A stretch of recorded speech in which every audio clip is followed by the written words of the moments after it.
नमस्कार. तर राज्यातलं आता उन्हाचा पारा वाढत जाईल आजपासून, पण रात्रीच्याला थंडी देखील राहणार आहे. रात्री 11 ते सकाळी 7 वाजेपर्यंत चांगली थंडी जाणवणार आहे. म्हणून हा महाराष्ट्रातल्या सर्वप्रथम शेतकऱ्यांनी अंदाज लक्षात. ही थंडी फक्त 20-22 तारखेपर्यंतच राहणार आहे, म्हणून हे देखील सर्व शेतकऱ्यांनी लक्षात घ्यायचं. म्हणजे 22 फेब्रुवारीपर्यंत थंडी राहणार आहे, म्हणून हे लक्षात घ्यायचं. पण राज्यात मात्र आजपासून ऊन वाढत जाणार आहे, म्हणून हा अंदाज सर्व पूर्व विदर्भ, पश्चिम विदर्भ, दक्षिण महाराष्ट्र, उत्तर महाराष्ट्र, कोकणपट्टी, खानदेश या चारही विभागातल्या सर्व शेतकऱ्यांना अंदाज लक्षात यायचा. मग आता नेमकं शेतकऱ्याचे हरभरा काढणी चालू झाली, त्याच्यानंतर गहू काढणी चालू झाली, तंबाखू देखील काढणं चालू आहे.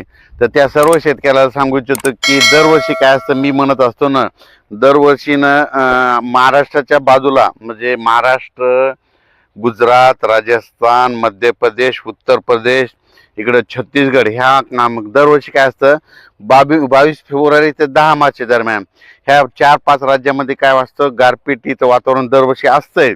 म्हणजे त्या 20 दिवसामध्ये मग त्या 2-3 राज्यात जर होत असली तर त्याचा असर महाराष्ट्रावर होतोय. म्हणून हे सर्व शेतकऱ्यांनी लक्षात द्यायचं.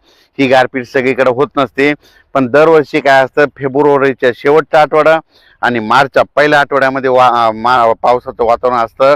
म्हणून शेतकऱ्यांनी काय करायचं, 22 तारखेपर्यंत ज्यांचा गहू, तूर, कांदा काढणी असलं तर 22 तारखेपर्यंत तुम्ही काय करायचं, काढण्याची तयारी ठेवायची. कारण की काय असतं, नंतर फेब्रुवारीच्या शेवटच्या आठवड्यात वातावरण खराब होतंच. म्हणजे ह्या 2-4 राज्यामध्ये काय होतं, मध्य प्रदेश, राजस्थान, गुजरात त्या भागामध्ये गारपिटीचं वातावरण होतं, म्हणून त्याचा असर आपल्या महाराष्ट्राला होतोय. म्हणून हा अंदाज सर्व शेतकऱ्यांनी लक्षात घ्यायचा.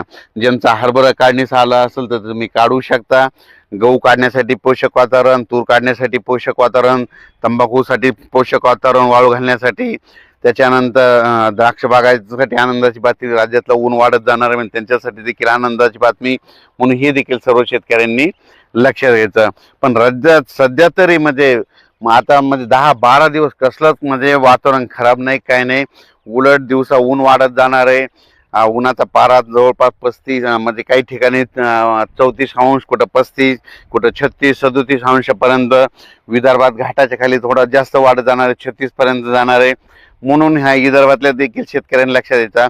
काही भागामध्ये 34 राहील, कुठं 36 अंश सेल्सिअस तापमान राहील. पण रात्रीच्याला मात्र काय होईल, उत्तरेकडून थंड वार येत असल्यामुळं रात्रीच्याला मात्र 11 ते सकाळी 7 वाजेपर्यंत थंडी जाणवणार आहे. म्हणून हा अंदाज शेतकऱ्यांनी लक्षात द्यायचा. आणि बऱ्याच आणखीन शेतकऱ्याचे मला फोन देखील आले की 2026ला म्हणजे दुष्काळ पडणार आहे का. तर परत एकदा सांगतो, प्रत्येक वेळेस सांगणार आहे, 2026ला दुष्काळ वगैरे काही पडणार नाही.